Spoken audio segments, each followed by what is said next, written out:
В отношениях алкоголизм заметить всегда легче, чем просто по человеку, у которого отношений нет.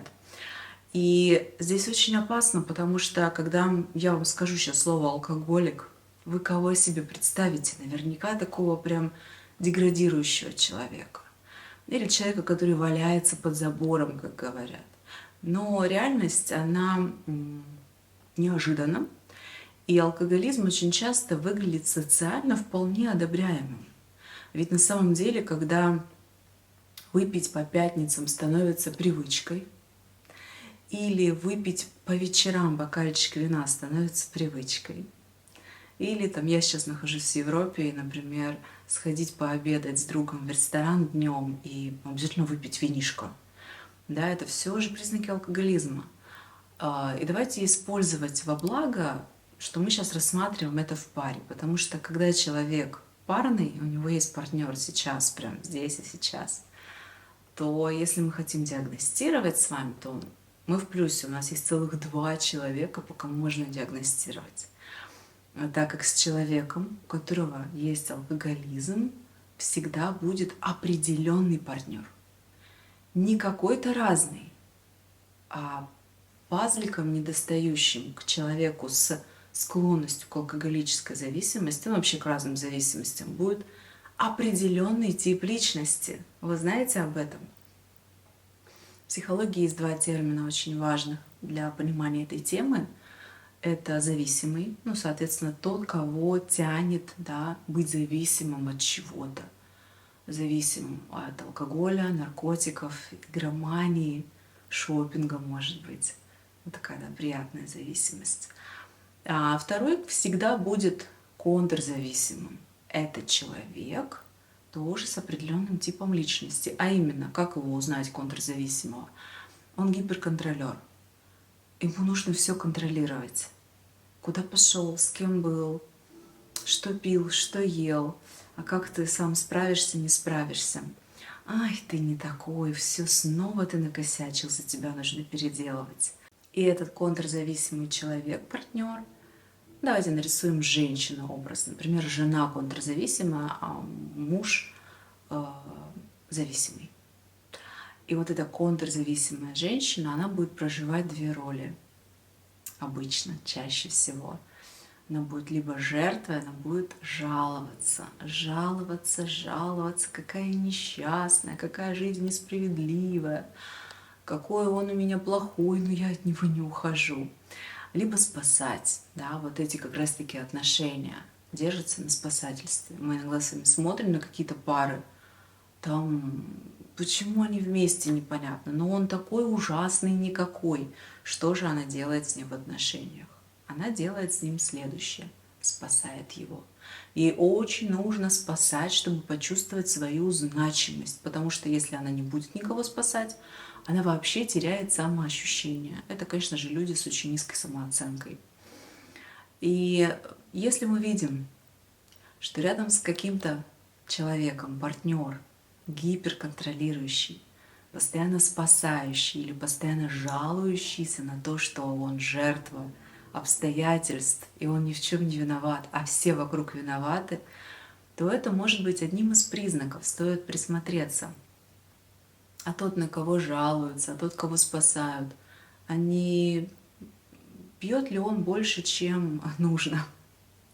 А нет ли у него зависимости? Но, знаете, еще самое интересное и важное, что надо понимать, что люди же иногда бросают пить, кодируются. Или просто принимают однажды решение. Я больше пить не буду, это портит мою жизнь. И здесь вот что может быть полезно знать, да, из психологии, что даже если человек перестал контактировать со своей зависимостью, например, перестал пить, то его уклад личности зависимого сам собой от этого не изменится.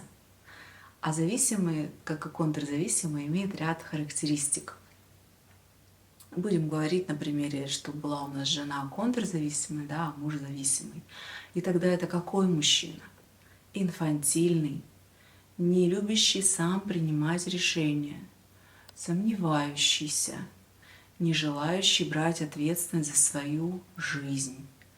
И однозначно это человек, который вообще не умеет быть в контакте со своими эмоциями. Он не понимает, когда он злится. Он не замечает, когда он срывается. Видели когда-нибудь люди, которые прибухивают, да? Они же в моменты трезвости достаточно раздражительны. И вот они эту свою раздражительность не замечают. Не просто потому что алкоголь, а потому что изначально человек, который вообще не умеет распознавать особо свои эмоции. И чем так страшен, самое главное, алкоголизм в семье? Если один алкозависимый или оба. А страшно это тем, что это не просто какие-то, знаете, особенности, на которые можно не обращать внимания или которые можно легко скорректировать. Это заболевание. Зависимость — это заболевание. Жить зависимым человеком, быть контрзависимым — это тоже заболевание. И люди живут совершенно в слепом своем мире, в ослепшем, и не понимают, как они катятся в разложение своей личности. Личность их разлагается. Это, знаете, как такой процесс медленного гниения и отношений, хотя они могут быть достаточно крепкими, потому что зависимые и контрзависимые сцепляются очень сильно, они могут прожить всю жизнь.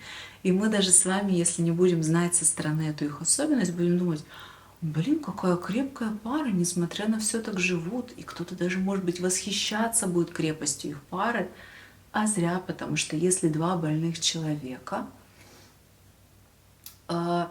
каждый день жалят друг друга деструктивными отношениями, но не могут оторваться, это как наркоман, который сидит на игле. Наркотики его разрушают, игла ему делает больно, но он не может легко соскочить с этой иглы. Жить с алкозависимым человеком, быть алкозависимым — это то же самое.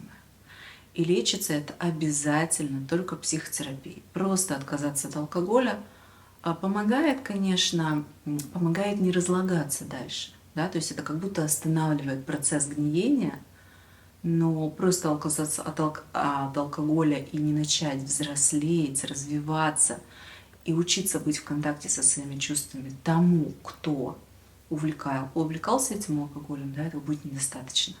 Всегда нужно развивать свою личность, иначе вот эта склонность к инфантилизму, к детству, к отсутствию ответственности за свою жизнь, она сама собой никуда не денется. Это нужно взращивать во что-то более здоровое. Либо с психотерапевтом, либо на семейной терапии, либо, может быть, самостоятельно, если кто-то может, но я в это не верю. Есть вещи, которые делаются самостоятельно, без психолога. Это правда. Очень можно многое сделать с собой хорошего без психолога. Но есть вещи, которые только в контакте с другим человеком возможны. И если вы замечаете у себя или у вашего партнера такую дурную привычку быть зависимым от алкоголя, это можно заметить, как если мне, да, или партнеру под алкоголем лучше, чем без. Я под алкоголем становлюсь смелее, бодрее, веселее, я чувствую себя более классным. Все, это значит, это развивающаяся зависимость в какой-то стадии. Когда нравится состояние алкогольного опьянения, когда я без него какой-то не такой, а под алкоголем я прям классный, я себе нравлюсь. Вот так ощущается зависимость. На это можно опереться, чтобы понять, есть ли с этим проблемы. Следите за своим здоровьем, а главное, за ментальным здоровьем тоже не забывайте следить.